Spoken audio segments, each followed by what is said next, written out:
কবি সাদাত হোসেনের কবিতা আমি একদিন নিখোঁজ হব।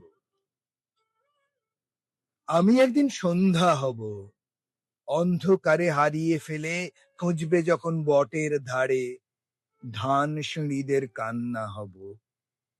মাঝির হঠাৎ অবাক ফুলে বৈঠাহারা নায়ের মতন আমিও অমন ভেসেই যাব। পদ্ম পাতার জলের মতন, শিমুল তুলোর মনের মতন আমিও সেদিন উবেই যাব। আমি একদিন পাখি হব, একলা আকাশ, একলা ডানায় চুপটি করে পাড়ি দেব। সঙ্গে নেব গোপন কথা, ছোট্ট বুকের বিশাল ব্যথা। ডানায় ডানায় মেঘের ভেতর সেসব কিছু ছড়িয়ে দেব। আমি একদিন কান্না হব, নীল আকাশের কষ্ট ছুঁয়ে সমুদ্রের বৃষ্টি হব। হারিয়ে যাওয়া সেই তো ভালো, যেমন ছিলেন রোজ থেকেও তেমন করেই হারিয়ে যাব।